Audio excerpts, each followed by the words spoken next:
Hi friends, এটা আমার প্রথম ভিডিও। আর এই ভিডিওতে আমি তোমাদের ক্লাস 12-এর থার্ড সেমিস্টারের যে ইউলিসিস নামক যে কবিতাটি রয়েছে সেটির যে ব্যাকগ্রাউন্ড সেটি নিয়ে আলোচনা করব। কারণ এই কবিতাটা তোমাদের একটু হার্ড লাগতে পারে যদি না তোমরা ব্যাকগ্রাউন্ডটা জেনে থাকো। আর আমি তোমাদেরকে গ্যারান্টি দিচ্ছি যে এই ভিডিওটা তোমরা যদি পুরো দেখো, তো এ দেখার পর যে ব্যাকগ্রাউন্ডটা তোমরা জানবে না, সেটা জানার পর এই কবিতাটা তোমাদের কাছে জলের মতো পরিষ্কার হয়ে যাবে। ঠিক আছে, তোমরা এত ভালোভাবে বুঝতে পারবে যে তোমরা অন্যজনকেও এই কবিতাটি বোঝাতে পারবে। তো ঠিক আছে, তো চলো শুরু করা যাক। তো প্রথমে আছে যে এই ইউলিসিস। ইউলিসিস কে ছিলেন? তো ইউলিসিস হচ্ছেন যে হোমার একজন বিখ্যাত কবি ছিলেন। তো হোমারের লেখা যে ওডিসি আছে না, সেই ওডিসি থেকে যে ওডিসিতে যে ক্যারেক্টার আছে ওডিসিয়াস, তো সেই ওডিসিয়াসই হচ্ছেন ইউলিসিস। ঠিক আছে, ইউলিসিস লিখেছেন লর্ড টেনিসন। তো এই লর্ড টেনিসন ইউলিসিস লিখতে গেলেন কেন? ঠিক আছে, তোমাদের প্রশ্ন হতেই পারে যে তিনি এই ইউলিসিস কবিতাটি লিখলেন কেন। তো এর কারণ হচ্ছে যে আলফ্রেড লর্ড টেনিসনের একটা বন্ধু ছিল, শুধু বন্ধু নয়, বেস্ট ফ্রেন্ড, খুব ভালো বন্ধু। ঠিক আছে, তো হয়েছিল কি, তার যে বন্ধু আর্থার হেনরি হলাম বা আর্থার হেনরি হেলম, তোমরা যাই হোক যেটা একটা বলবে, তো তার যে বন্ধু সে মারা যান এবং মারা যাওয়ার ফলে এই আলফ্রেড লর্ড টেনিসন অনেক কষ্ট পান এবং তিনি ভাবেন না, মানে তিনি যেটা করেন যে এই কবিতাটি তিনি তার দুঃখে তাকে স্মরণ করে লেখেন। ঠিক আছে, তো তিনি এরকম কবিতা লিখতে গেলেন বা কেন, ইউলিসিসই বা কেন লিখলেন, অন্য কেন লিখলেন না? কারণ ইউলিসিস হচ্ছে, এবং ইউলিসিস একা নন, ইউলিসিস এবং এর একটা বন্ধু ছিল, ঠিক আছে, অ্যাকিলিস। তো তাদের যে বন্ধুত্বের সম্পর্ক, সেই সম্পর্কের সাথে তিনি নিজের সম্পর্কের মিল পেয়েছেন, হতে পারে, ঠিক আছে, ইমাজিনেশনে। তো সেই জন্য তিনি এই কবিতাটি লিখেছেন। এখন ইউলিসিসের ব্যাকগ্রাউন্ড বলতে গেলে আমাদের যেতে হবে দ্য ইলিয়াডে। ঠিক আছে, দ্য ইলিয়াড লিখেছেন হোমার। আর হ্যাঁ, এই আলফ্রেড লর্ড টেনিসন কিন্তু হোমার দ্বারা ইন্সপায়ার্ড ছিলেন। ঠিক আছে, তিনি হোমারের লেখা পড়তেন, তিনি হোমারকে যথেষ্ট ভালোবাসতেন। ঠিক আছে, তো দ্য ইলিয়াডে হয়েছিল কি, ইলিয়াড মূলত হচ্ছে যে দুটো দেশের মধ্যে যুদ্ধের বর্ণনা। ঠিক আছে, কোন দুটো দেশ তোমরা বলতে পারো, কোন দুটো দেশ? তো সেই দেশ হচ্ছে একটা গ্রিস এবং আরেকটা হচ্ছে ট্রয়। ঠিক আছে, এই ট্রয় এবং গ্রিস এই দুটো দেশের মধ্যে সবসময় যুদ্ধ লেগেই থাকতো। তো যুদ্ধে জানো অনেক ক্ষয়ক্ষতি হয়। তো ক্ষয়ক্ষতি হবার পর তারা যখন পরে সেটা বুঝতে পারলো যে যুদ্ধে তো আমাদের লাভ কিছুই হচ্ছে না, শুধু ক্ষতি হচ্ছে, মারা যাচ্ছে সৈনিক। তো এটা ভেবে তারা ঠিক করলো যে, দুটো দেশ মিলে ঠিক করলো যে তারা শান্তি চুক্তি স্বাক্ষরিত করবে। ঠিক আছে, চলে আসছে। তো তারা ঠিক করলো যে তারা শান্তি চুক্তি স্বাক্ষরিত করবে। তো সেই উদ্দেশ্যে এই গ্রিকের যে রাজা ছিল, ঠিক আছে, মেলেনাস, ঠিক আছে, গ্রিকের রাজা মেলেনাস ইনভাইট করলো ট্রয়কে। ঠিক আছে, এই ট্রয়ের রাজা কে ছিল? ট্রয়ের যে রাজা ছিল সে ছিল কিং প্রিয়াম। এই কিং প্রিয়ামের দুজন ছেলে, একজন হচ্ছে হেক্টর আর আরেকজন হচ্ছে প্যারিস। ঠিক আছে, তো হেক্টরকে বলে রাখি, হেক্টর ছিলেন একজন বীর যোদ্ধা। ঠিক আছে, বীর যোদ্ধা এবং চারিদিকে দক্ষ, যথেষ্ট বুদ্ধিমান। আর অপরদিকে প্যারিস, প্যারিস হচ্ছে অনেকটা নুব প্লেয়ার তোমরা যাকে বলো। ঠিক আছে, এ যুদ্ধ করতে পারে না। ঠিক আছে, এ শুধু সোশ্যাল আইল্যান্ড গিয়ে ঘোরে। এর মানে হচ্ছে যে এ প্যারিস শুধু প্রেম করতে পারে। ঠিক আছে, এ যুদ্ধ ফুদ্ধ এর দ্বারা হয় না। ঠিক আছে, তো এই প্যারিস আর এই হেক্টর, ঠিক আছে, এই দুজন মিলে যাবে গ্রিক। ঠিক আছে, তাদেরকে নিমন্ত্রণ করবে কিং মেলেনাস, যুদ্ধ যে যুদ্ধের বদলে যে শান্তি চুক্তি স্বাক্ষরিত হবে, সেই শান্তি চুক্তি স্বাক্ষরিত করে তার একটা ভোজ আয়োজন হবে। সেই ভোজে এই হেক্টর আর এই প্যারিস এই দুজনে অংশগ্রহণ করবে। ঠিক আছে, এতদূর ক্লিয়ার? এরপরে হবে কি, সে তারা যাবে, সেখানে আনন্দ করবে এবং আনন্দ করার সাথে সাথে এই প্যারিস, এই যে রাজকুমার আছে না প্যারিস, এই প্যারিস করবে কি, যে মেলেনাসের যে স্ত্রী, ঠিক আছে, মেলেনাসের ওয়াইফ হেলেন, এই হেলেনের সাথে তার আলাপ হবে এবং তারা দুজনে প্রেমে মত্ত হবে। ঠিক আছে, তো 7 দিন ধরে তারা সেখানে থাকবে এবং 7 দিন ধরে হেলেনের সাথে এই কিং প্যারিসের একটা সম্পর্ক হয়ে যাবে। ঠিক আছে, তো তারপরে 7 দিন পর তারা যখন ফিরে আসবে ট্রয়ে আবার, তো ফিরে আসার সময় প্যারিস করবে কি, এই যে রাজা মেলেনাসের স্ত্রী হেলেন, রাজকুমারী, এই হেলেনকে, সরি রাজকুমারী না, রানী, এই রানীকে নিয়ে চলে আসবে প্যারিস নিজের সাথে। ঠিক আছে, তো এটা যখন গ্রিকবাসীরা জানতে পারবে তো তাদের অবশ্যই অনেক হার্ট হবে, তারা অনেক অপমান বোধ করবে এবং এর ফলে তারা আবার যুদ্ধ করার জন্য এই ট্রয়ে আসবে, ঠিক আছে। তো তারা এরপরে অনেক ডিসিশন নেবে যে আমাদের সাথে এরকম তারা অন্যায় করলো, আমরা এই ট্রয়কে আর রাখবই না, ম্যাপ থেকে উড়িয়ে দেবো ট্রয়কে আর কি। তো এই যোদ্ধাদের মধ্যে কে কে আছে? এই যোদ্ধাদের মধ্যে সব থেকে উল্লেখযোগ্য হচ্ছে অ্যাকিলিস। অ্যাকিলিস ছিলেন ইউলিসিসের বেস্ট ফ্রেন্ড, আগেই বলেছি।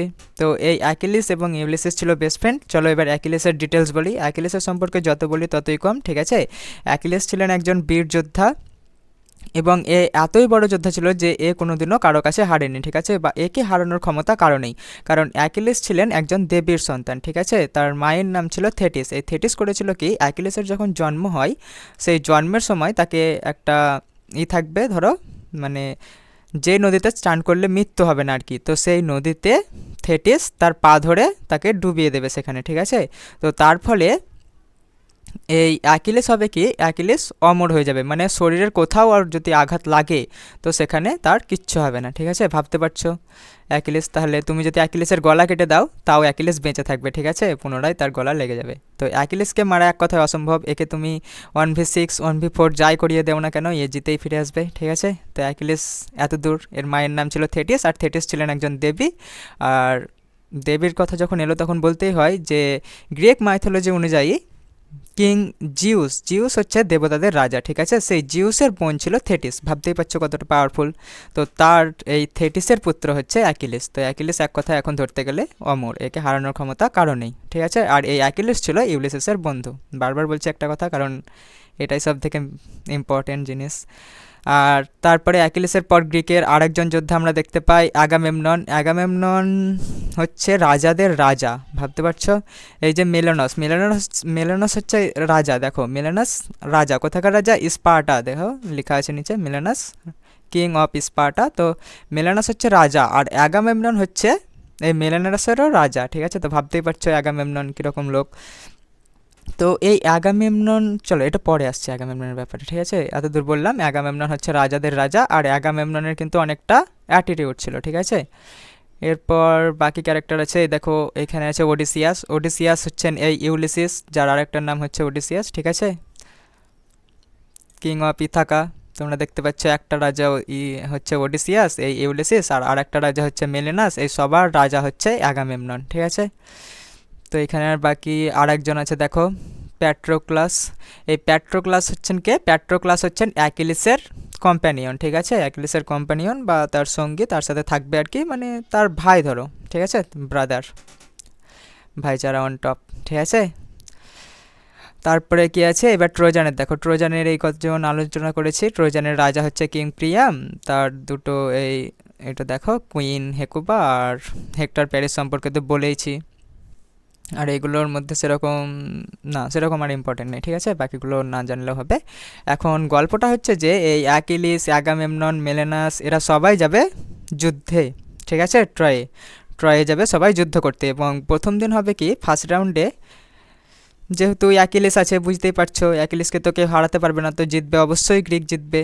তো প্রথম দিন তারা যায় এবং সমুদ্র সৈকতে যা যা মানুষ থাকে, যা যা সৈন্য থাকে, এবং তাদেরকে সবাইকে একে একে করে মেরে ফেলে অ্যাকিলিস। অ্যাকিলিসের সঙ্গে যারা আরও যোদ্ধা আছে তারা সবাই খুব ভালোভাবে যুদ্ধ করে, এবং অ্যাকিলিস তো বুঝতেই পারছো কীরকম যুদ্ধ করবে, একাই মেরে চলে আসছিলো অ্যাকিলিস আর কি। তো যুদ্ধ শেষ হয় প্রথম দিন, ঠিক আছে। এরপরে যখন যুদ্ধ করে তারা আসে ফার্স্ট রাউন্ড জেতার পর, তো অ্যাগামেমনন কী করতো, অ্যাগামেমনন অ্যাকিলিসকে দেখতে পারতো না, ঠিক আছে। কারণটা কি, যে অ্যাগামেমননের অনেকটা অ্যাটিটিউড ছিল, আমি আগেই বলেছি, এবং অ্যাকিলিস যেহেতু বীর যোদ্ধা, ঠিক আছে, তো সবাই তাকে অ্যাকিলিসকে সম্মান করতো, এটা অ্যাগামেমনন সহ্য করতে পারতো না, কারণ সে চাইতো যে সে হচ্ছে রাজাদের রাজা, সবাই তাকে শুধুমাত্র সম্মান করবে, বাকি অন্য কেউ এই সম্মানের যোগ্যই নয়। তো সেই জন্য তার অ্যাকিলিসের প্রতি একটু রাগ হতো, তাকে দেখতে পারতো না। তো এই জন্য হতো কি, অ্যাকিলিস অ্যাকিলিসের সাথে এর একদিন তর্ক হয়, ঠিক আছে, ঝগড়ার মতো হয় আর কি। তো সেই হিসাবে অ্যাগামেমনন বলে যে তোমার মতো সৈন্যের আমার দরকার নেই, ঠিক আছে, আর তুমি সবসময় আমাকে সম্মান করে চলবে। সে উত্তরে অ্যাকিলিস বলে যে না, এরকমটা হতে পারে না, কারণ হচ্ছে যে তুমি যখন রাজাদের রাজা, তোমার প্রত্যেকটা সৈন্যকে সম্মান করা উচিত, তাদের দেখাশোনা করা উচিত এবং তাদেরকে একসাথে নিয়ে চলা উচিত। তুমি এমনটা কখনোই করতে পারো না যে সবাই শুধু তোমাকেই সম্মান করবে, তুমি কাউকে সম্মান করবে না, এটা ঠিক নয়, এরকম বলে অ্যাকিলিস। তো সেই হিসেবে এইভাবে কথা হতে হতে তাদের মধ্যে ঝগড়াটা বেড়ে যায় এবং অ্যাগামেমনন করে কি, যে অ্যাকিলিসের যে গার্লফ্রেন্ড ছিল, ঠিক আছে, সেই গার্লফ্রেন্ডকে অ্যাগামেমনন নিয়ে নেয় এবং তাকে বলে যে তুমি এখান থেকে চলে যাও, ঠিক আছে। চলে যাও নয়, মানে এই সময় যেহেতু ঝগড়াটা সৃষ্টি হয়, তো অ্যাকিলিস তাকে মারতে যায় আগামেমননকে, ঠিক আছে। কিন্তু সেই সময় একটা দেবী আসে এবং দেবী এসে বলে অ্যাকিলিসকে যে না, তুমি আগামেমননকে মারতে পারো না, আমি চাই যে তোমরা এই যুদ্ধে ট্রয়কে হারাও এবং তোমরাই যুদ্ধে জয়লাভ করো। তো তোমরা নিজেদের মধ্যে ঝগড়া করো না, আগামেমননকে তুমি মেরো না। তো অ্যাকিলিস তলোয়ার বার করেই ছিল, সেই টাইমে একজন দেবী এসে বলে যে না, তুমি একে মারতে পারো না। তো সে দেবীর কথা তো শুনতে হবে, তো সে মারলো না, ঠিক আছে। তো সে করলো কি, রাগে দুঃখে সেখান থেকে গ্রিক থেকে চলে গেল অন্য জায়গায়, ঠিক আছে। তার যে দল বল, এই প্যাট্রিকুলাস থাকবে তার মধ্যে, তো সেই তার তো অনেক ফ্যান ছিল, সেই ফ্যানরা তার সাথে চলে যাবে আর কি, অ্যাকিলেসের সাথে। আর অ্যাগামেমনন ভাবছো রাজাদের রাজা, এর কোনো ব্যাপারই নেই, এ বলছে যে না, তোকে ছাড়াও আমরা যুদ্ধে জিততে পারি, তোর কোনো দরকার নেই, ঠিক আছে। তো অ্যাকিলিস চলে যায়। এরপর যখন পরের দিন যুদ্ধ হয়, যখন এরা যুদ্ধ করতে যায়, অ্যাগামেমনন আর বাকি যে সৈন্য থাকবে সবার নাম বলা তো সম্ভব নয়, তো এরা যখন যুদ্ধ করতে যায় কি হয়, যে এদেরকে সবাই মানে কি বলবো আর, কচুকাটা করে কাটছে, ধরো, ঠিক আছে, ধরছে আর কাটছে ট্রয়বাসীরা এই গ্রিকদেরকে, কারণ যুদ্ধে অ্যাকিলিস নেই, বুঝতে পারছো। তো এরা হেরে চলে আসে, ঠিক আছে। হেরে চলে আসার পর ট্রয়রা এবার চলে আসে আক্রমণ করতে গ্রিকে এবং আক্রমণ চালিয়ে যায়, তারা লুটপাট করে, সব কিছুই করে। তো এইভাবে চলতেই থাকে, ঠিক আছে। তো এইভাবে যখন চলতে থাকে তখন সবাই মিলে রিকোয়েস্ট করে অ্যাগামেমননকে যে অ্যাকিলিস ছাড়া এই যুদ্ধ আমাদের জেতা সম্ভব নয়। তখন অ্যাগামেমনন বলে যে ধরো তখন একটু নম্র হয়ে যায়, ঠিক আছে, একটু নিচু হতেই হবে, কারণ বুঝতেই পারছো এবার অ্যাকিলিসের কতটা গুরুত্ব সে বুঝতে পারছে এই সময়। তো সে বলে যে ঠিক আছে, আমি ক্ষমা চেয়ে নিচ্ছি, তোমরা ইউলিসিসকে বলে, ঠিক আছে, যে ইউলিসিস যেহেতু বেস্ট ফ্রেন্ড অ্যাকিলিসের, তো ইউলিসিসকে বলে যে তুমি যাও, আমি ক্ষমা চেয়ে নিচ্ছি, তাকে বলো গিয়ে সে যেন আসে যুদ্ধ করতে আমাদের সাথে, আমাদের হয়ে, ঠিক আছে।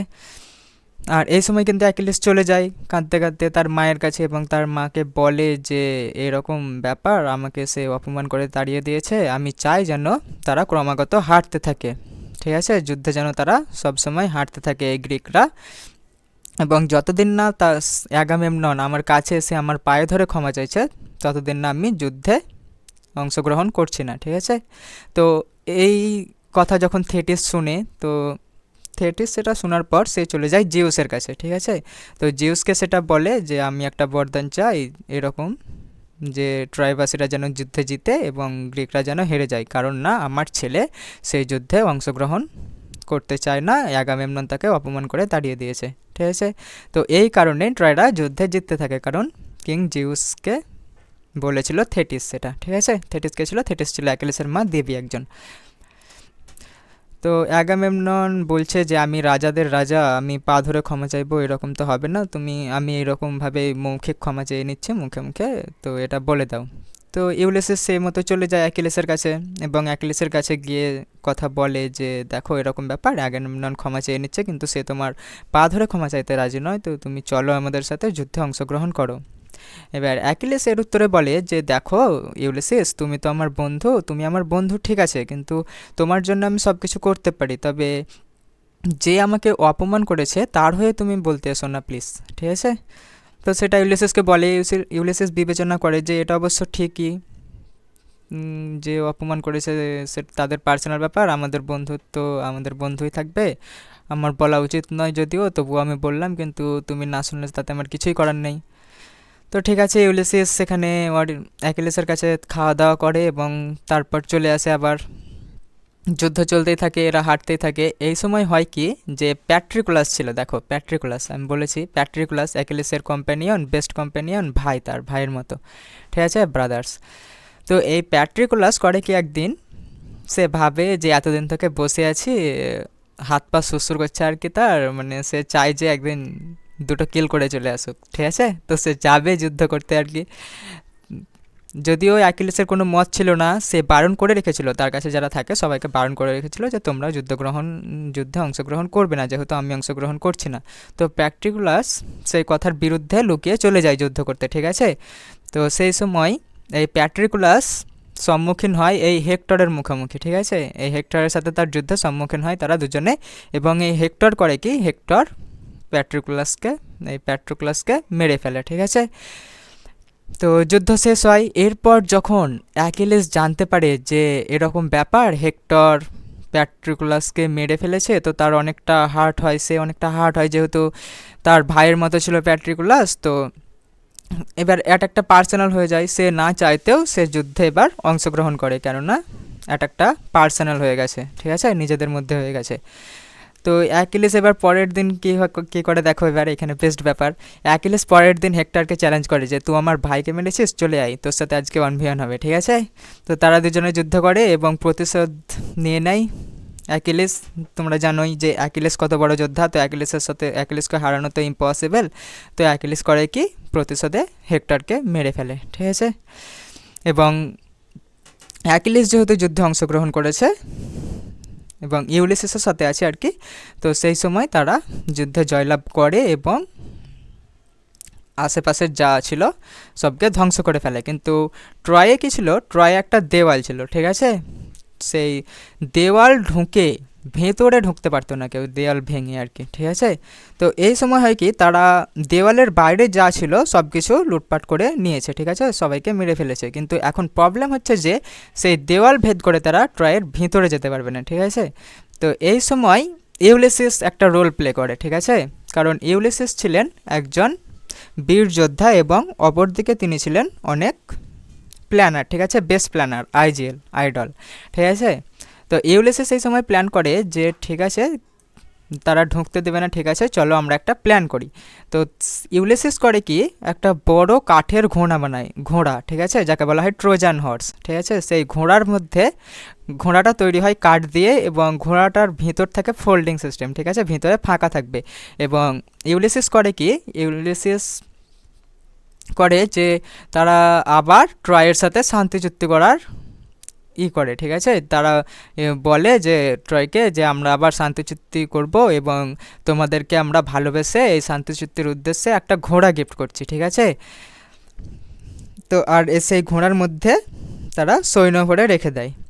এই সময় ট্রয়রা সেটা বুঝতে পারে না এবং সেই ঘোড়াটাকে তারা দেওয়ালের ভিতর দিয়ে নিজে ঢুকিয়ে নেয়, ঠিক আছে, দরজা খুলে।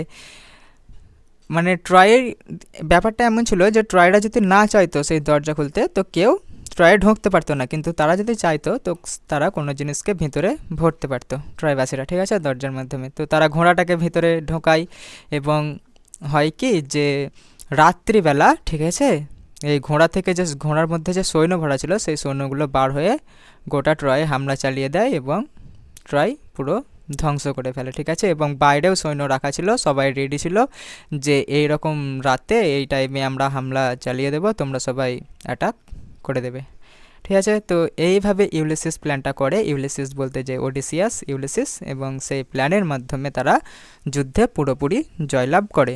তো বুঝতে পারছো অ্যাকিলিসের অবদান যতটা আছে এই যুদ্ধে, ইউলিসিসের ঠিক সেমই আছে, একজন দক্ষ যোদ্ধা এবং অপরজন বুদ্ধিমান, ঠিক আছে, ষড়যন্ত্রকারী। তারপর কি হয়, এই যুদ্ধে যখন জয়লাভ তারা করে নিল, বেশ যুদ্ধ শেষ হলো। এরপর শুরু হয় কি, তারা যখন বাড়ি আসে, তোমরা দেখতে পাবে যে এক পাশে ট্রয় এবং এক পাশে গ্রিক, এই দুটোর মাঝে সমুদ্র ছিল, ঠিক আছে। তো সমুদ্রে যাতায়াত করতে হতো যুদ্ধের জন্য। তো এই সময় হয় কি, ইউলিসিস এবং তার দলবল যে জাহাজটাই থাকে, সেই জাহাজটা ঝড় এবং ঝড়ের জন্য অন্যদিকে চলে যায়, ঠিক আছে। তো অন্যদিকে যাবার ফলে ইউলিসিস বাড়ি আসতে পারে না এবং তারা পৌঁছায় একটি দ্বীপে। এই যুদ্ধ চলেছিল 10 বছর, ঠিক আছে। এই যে তারা যুদ্ধে জয়লাভ করলো, এটা কিন্তু 2-3 দিনের ব্যাপার নয়। এই অ্যাকিলিস ইউলিসিস যে ট্রয়ের সাথে যুদ্ধ করলো, এটা কিন্তু 2-1 দিনের ব্যাপার নয়। এই যুদ্ধ চলেছিল টানা 10 বছর, এবং 10 বছর পর এই গ্রিকবাসীরা, অ্যাকিলিস এবং ইউলিসিসরা যুদ্ধে জয়লাভ করেছিল। এই 10 বছর পর তাদের জাহাজ অন্যদিকে চলে যায়, এবং অন্যদিকে যাওয়ার পর যেটা হয় যে ইউলিসিসরা অন্য একটা রাক্ষসের দ্বীপে হাজির হয়, ঠিক আছে। সেখানে সে একটা রাক্ষস থাকবে, তার নাম হচ্ছে সাইক্লোপস। সাইক্লোপস সাইক্লোপস করবে কি তারা যেহেতু, হ্যাঁ এখানে একটা মজার ব্যাপার আছে যে ইউলিসিস এবং তার দলবল যারা থাকবে তারা হারিয়ে যাবে, অনেক দিন ধরে খেতে পাবে না, তো তাদের প্রচণ্ড খিদে পাবে আর কি, ঠিক আছে। তো তারা যখন সেই সাইক্লপসের দ্বীপে গিয়ে পৌঁছাবে, তো সেখানে পৌঁছে একটা গুহা দেখতে পাবে এবং সেই গুহার মধ্যে তারা প্রবেশ করবে। তো প্রবেশ করার পর সেখানে তারা অনেক খাবার দেখতে পাবে, ঠিক আছে। তো সেই খাবার যখন তারা দেখবে, তাদের এমনিতেই অনেক খিদে পেয়ে থাকবে, তো তারা কার খাবার না খাবার জেনেই তারা সেই খাবারে অ্যাটাক করে ফেলবে এবং তারা সেই খাবার সব খেয়ে ফেলবে তার দলবল মিলে। যে হবে হবে, যার খাবার তার সাথে পরে আমরা যুদ্ধ করে নেব, সে যদি চাইতো, আর যদি আমাদেরকে কিছু না বলে তাতে ঠিক আছে। কারণ তারা বীর যোদ্ধা, বুঝতে পারছে, অ্যাটিটিউড তো একটু থাকবেই যে খাবার আছে খেয়ে নে ভাই, পরে আমাদেরকে যুদ্ধে হারাবার মতো ক্ষমতা তো কারো নেই, তো পরে যুদ্ধ করে নেব আমরা। তো সেই হিসাবে তারা খাবার সব খেয়ে ফেলবে, কিন্তু এই খাবারগুলো হবে কি একটা রাক্ষসের, ঠিক আছে। তো তাই সেই রাক্ষসটার নাম হচ্ছে সাইক্লপস। তো সাইক্লপসের একটা চোখ, সে অনেক বড়, ঠিক আছে, এত বড় যে একটা মানুষকে সে হাতে তুলে রাখতে পারবে। এই কিংকং দেখেছো তোমরা, ঠিক আছে। তো সেই রাক্ষস যখন চলে আসবে, সে রাক্ষস দেখতে পাবে যে তার খাবার সব খেয়ে নিয়েছে, তো সেটা আগে সে বলবে যে তোরা আমার খাবার খেয়ে নিয়েছে, এবার আমি তোদেরকে এক এক করে খাবো, একসাথে খাবো না, কারণ একদিনে সব খেয়ে নিলে পরে আমি কি খাবো। তো সেই হিসাবে তার যে ইউলিসিস এবং তার দলবল সবাইকে সে এক জায়গায়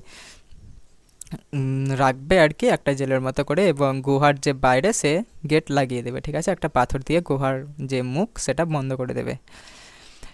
এবার এইভাবে চলতেই থাকে। সাইক্লপস করে কি প্রতিদিন একটা করে তার ইউলিসিসের বন্ধুদেরকে ধরে এবং একজন করে খায়, এভাবে চলতেই থাকে। তো ইউলিসিস আবার এখানে একটা প্ল্যান করে কি, যে সে ইউলিসিস ভাবে যে এইভাবে যদি চলতে থাকে তো নাম্বার তো আমারও একদিন আসবে, সে আমাকে ওইভাবে খেয়ে ফেলবে। তো সে একটা প্ল্যান করে, কি করে, সে সাইক্লপসকে ডাকে এবং বলে যে দেখো, তুমি তো আমার বন্ধুদেরকে এইভাবে খাচ্ছ, তো তুমি এইভাবে না খেয়ে পুড়িয়ে পুড়িয়ে খাবে, ঠিক আছে, পুড়িয়ে খাবে সাইক্লপস তার বন্ধুদেরকে। তো বলবে তুমি এইভাবে পুড়িয়ে শুধু না খেয়ে এক কাজ করো, আমাদের জাহাজে অনেক আঙ্গুর আছে, অনেক মশলা আছে, তো সেই মশলা দিয়ে তুমি খাও, ঠিক আছে, সেটা অনেক খেতে টেস্টি হবে, তুমি অনেক টেস্ট পাবে।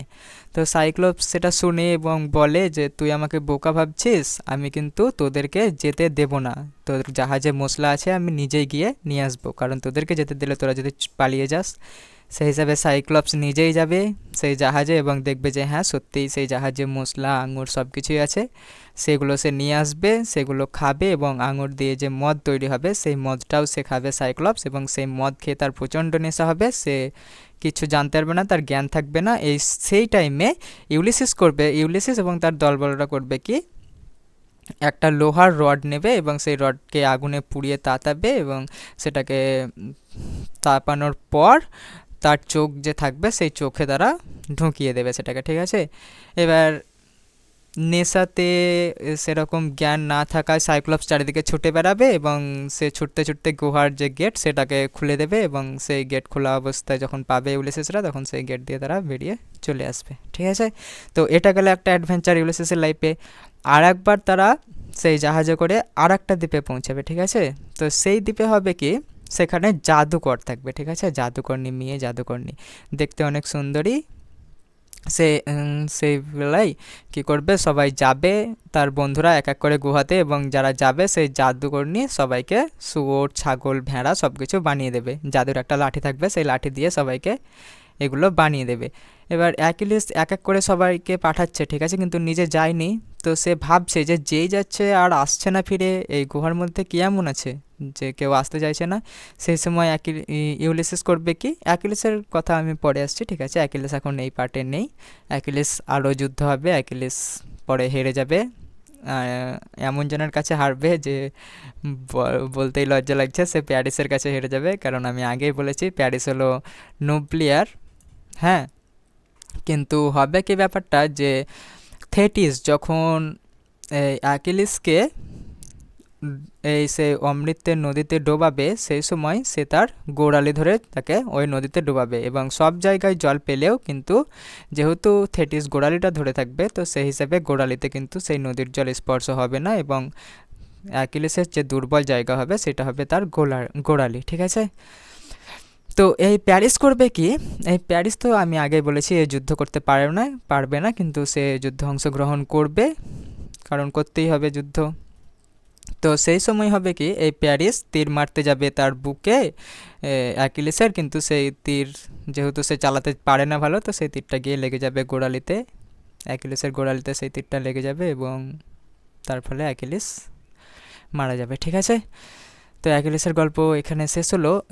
তারপরে আসছে ইউলিসিসের যে গল্পটা, যেটা আমি বলছিলাম, যে অ্যাকিলিস ইউলিসিস সেই দ্বীপে সবাই তার বন্ধু চলে যাবে এবং ইউলিসিস চিন্তা করবে যে কী এমন ব্যাপার, দ্বীপে যে যাচ্ছে সে আসছে না গুহার মধ্যে।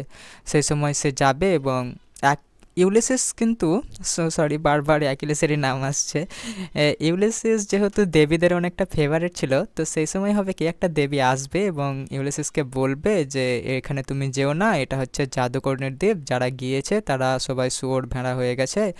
তো আমি তোমাকে একটা বরদান দিচ্ছি যে সে তার যে জাদুর ছড়ি, সেই জাদু তোমার উপরে কাজ করবে না। ঠিক আছে, তো ইউলিসিস এখানে একটা পাওয়ার পেয়ে যায় এবং ইউলিসিস সেই গুহার মধ্যে প্রবেশ করে এবং দেখে যে অনেক শুয়োর ছাগল ভেড়া ঘোরাঘুরি ছুটাছুটি করছে চারিদিকে। তার বন্ধুদেরকে সে চিনতেও পারে না, কোন শুয়োরটা তার বন্ধু সে কিছুই বুঝতে পারে না। ঠিক আছে, তো এই সময় যে জাদুকর্ণী থাকবে, সুন্দরী জাদুকর্ণী, সে এবার ইউলিসিসকেও শুয়োর বানাতে চাইবে, কিন্তু সে দেখবে যে তার জাদু কাজ করছে না ইউলিসিসের ওপর, তো তখন সে ইমপ্রেস হয়ে যাবে ইউলিসিসের প্রতি। আর ইউলিসিসের ফিগারটাও কিন্তু সেই দারুণ ছিল, বুঝতেই পারছো একজন বীর যোদ্ধা তার ফিগার কীরকম হবে, তো তার ফিগার, তার রূপ দেখে, ইউলিসিসের রূপ দেখে সেই জাদুকর্ণী তাকে বিয়ে করতে চাইবে ইমপ্রেসড হয়ে। ঠিক আছে, তো ইউলিসিস করবে কি, তাকে বিয়েও করবে, তার সাথে থাকবেও অনেক দিন, এবং থাকার পর তারা ফিজিক্যালও হবে, সেই জাদুকর্ণীটা প্রেগনেন্টও হবে। এবং একদিন ইউলিসিস করবে কি, সে জানতে পারবে যে লাঠি ভেঙে দিলে যারা শুয়োর ভেড়া ছাগল হয়ে গেছে তারা সবাই মানুষে পরিণত হবে। তো সে যে জাদুকে ছেড়ে থাকবে সেই লাঠিটা ভেঙে ফেলবে এবং সবাই মানুষ হয়ে যাবে এবং সেখান থেকে চলে আসবে। ঠিক আছে, এই জার্নি আরও আরও আছে। ঠিক আছে, সেগুলো আমি আর বলছি না। এইভাবে তার জার্নি হয় আবার 10 বছর। ঠিক আছে, তো পাক্কা সে 20 বছর থাকে বাইরে। আরেকটা জার্নি আমি তোমাদের বলি, ঠিক আছে, যেটা লাস্ট। ঠিক আছে, আরও আছে কিন্তু আমি একটাই বলবো, লাস্টটাই বলছি। এক সময় হবে কি, এমন একটা পজিশনে তারা আসবে, তাদের জাহাজ, যে একদিকে থাকবে একটা সমুদ্র এবং সেই সমুদ্রের যে দিক দিয়ে তারা যাবে সেখানে অনেকটা জল নিচের দিকে যাবে। তোমরা দেখতে পাবে যে সমুদ্রের মাঝে যদি একটা ধরো গর্ত থাকে বড়, তো সেখানে যখন জল ঢুকবে, তো জল কীরকমভাবে ঘুরে ঘুরে ঢুকে, তো সেখান দিয়ে যখন কোনো কিছু যাবে সেটা ভিতরে তলিয়ে যাবে। তো একদিকে থাকবে সেই রকম জলের পজিশন, আর একদিকে থাকবে একটা ছমুখওয়ালা ড্রাগন। এখন তোমাকে যদি প্রশ্ন করা হয় যে জাহাজটা তুমি কোন দিক দিয়ে নিয়ে যাবে, তো তুমি কমেন্টে জানাবে। ঠিক আছে, এখন ইউলিসিস করেছিল কি, ইউলিসিস কিন্তু মাথা ড্রাগনের দিক দিয়ে গিয়েছিল, কারণ তার ডিসিশন ছিল যে আমি যদি এই জলের মধ্যে দিয়ে যাই তাহলে জাহাজ আমাদের যদি ডুবে যায় আমরা সবাই মারা যাব, কিন্তু এই ছমুখওয়ালা ড্রাগনের দিক দিয়ে যদি আমরা যাই, তো সে তার 6টা মুখ, সে আমাদের 6জনকে খাবে, কিন্তু আমরা বাকি সবাই বেঁচে যাব। তো সে সেটাই চুজ করে, সে ড্রাগনের কাছ দিয়ে যায় এবং তার 6টা বন্ধুকে ড্রাগন খেয়ে নেয় এবং তারা পার হয়ে চলে আসে। এরপর তাদের জাহাজটা ডুবে যায়। ঠিক আছে, কোনো কারণে জাহাজ লিক হয়ে যায় এবং সেটা ডুবে যায় এবং তারা সবাই একাকার হয়ে যায় আর কি, মানে কারোর সাথে কারো আর সংযোগ থাকে না। তো সেই সময় ইউলিসিস একা হয়ে যায়, তার বন্ধুরাও কে কোন দিকে মানে একা হয়ে যায়, মানে সম্পর্ক বিচ্ছিন্ন হয়ে যায় আর কি। ঠিক আছে, তো ইউলিসিসের এই সময় জলে অনেকটা দিন সাঁতার কেটে একটা দ্বীপে যখন সে পৌঁছায়, তখন তার আর কোনো জ্ঞান থাকে না, তার মেমোরি লস হয়ে যায়। ঠিক আছে, তো মেমোরি লস হওয়ার পর সে দ্বীপে ওঠে এবং একটু থামে, তার দেখতে পায় যে একটা রাজকুমারী তার সামনে আছে এবং রাজকুমারী ইউলিসিসকে দেখে আবার ইমপ্রেস হয়ে যায়, সে তাকে আবার বিয়ে করতে চায়। ভাবতেই পারছো ইউলিসিস কীরকম যোদ্ধা ছিল। ঠিক আছে, যেই দেখছে সেই ইমপ্রেস হয়ে যাচ্ছে। এরকম যদি তোমার অবস্থা হতো তাহলে তো হতোই। চলো বাদ দাও। তো রাজকুমারী ঠিক করে যে ইউলিসিসকে সে বিয়ে করবে, সে নিজের প্রাসাদে নিয়ে যায়। ঠিক আছে, তো প্রাসাদে নিয়ে যাওয়ার পর ইউলিসিস আবার তার সব কিছু মনে পড়ে এবং সেখান থেকে সে আবার চলে আসে। এবার এবার কিন্তু সে নিজের রাজ্যে ফিরে আসে। ঠিক আছে, কিন্তু তার রাজ্যে সে আসে একটা ভিখারির ছদ্মবেশে। সে ভিখারির ছদ্মবেশে আসার পর সে দেখে যে তার যে রানী ছিল, তার রানীর নাম কি গো? হুম, তার রানীর নাম হচ্ছে পেনেলোপি। পেনেলোপির একটু ডিটেলস বলি। পেনেলোপি ছিল অনেক লয়াল, মানে এরকম লয়াল মেয়ে এখন পাওয়াই যায় না, এত লয়াল ছিল।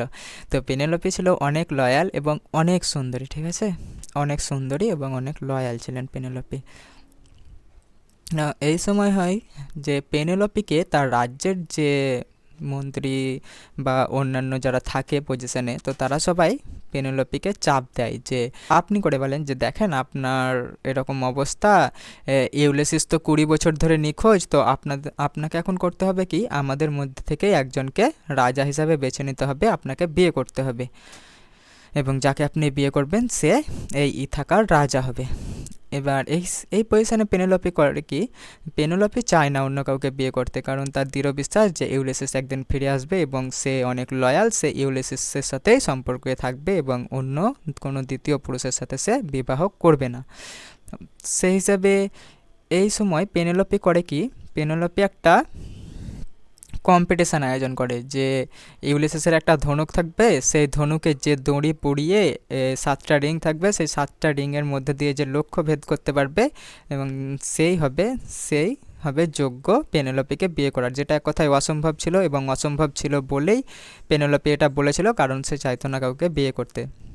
তো এটা সবাই ট্রাই করে। ইউলিসিস কিন্তু সেই সময় উপস্থিত ছিল সেখানে, ঠিক আছে, সে সব কিছু দেখে যে কিভাবে তার রাজ্যের মানুষ তার রানীকে তার অনুপস্থিতিতে কিভাবে প্রেসারাইজ করছে, ঠিক আছে, এগুলো সব ইউলিসিস কিন্তু দেখে। তো সবাই একে একে ট্রাই করতে থাকে কিন্তু কেউ সেটা করতে পারে না, ঠিক আছে। এই সময় ইউলিসিস আসে এবং বলে যে আমি একবার চেষ্টা করতে পারি। তো ইউলিসিস যেহেতু ভিখারির বেশে ছিল, তো সবাই তাকে দেখে হাসে যে ভিখারি তুই আবার কি করবি। তো ইউলিসিস ইউলিসিস যখন কেউ করতে পারে না সেটা, তো কোনো চান্স নেই, তো তাকে বাধ্য হয়ে দিতেই হয় চান্স।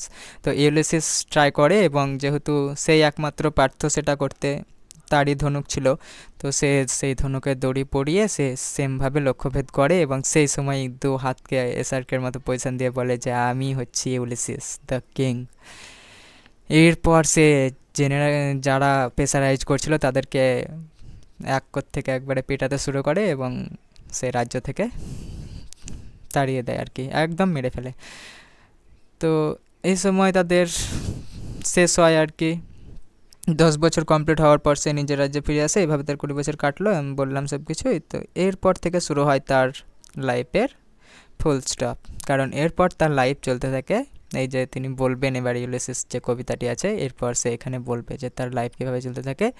তার লাইফ আগে কিভাবে চলতো, আগে দেখতেই পেলে তোমরা, আমি বললাম কিভাবে সে মৃত্যুর মুখ থেকে বারবার ফিরে এসছে, কত দুঃসাহসিক অ্যাডভেঞ্চার, একবার ভাবতে পেরেছো কত দুঃসাহসিক অভিযান, মৃত্যুর মুখ থেকে বারবার ফিরে আসা, তোমার সামনেই একজনকে ধরে খাচ্ছে রাক্ষসে এবং তার পরের নাম্বার কিন্তু তোমারও হতে পারে। তো সেই পজিশন থেকে সে ফিরে আসছে, ভাবতে পারছো, মৃত্যুকে একদম ছুঁয়ে দেখে এসছে সে ইউলিসিস।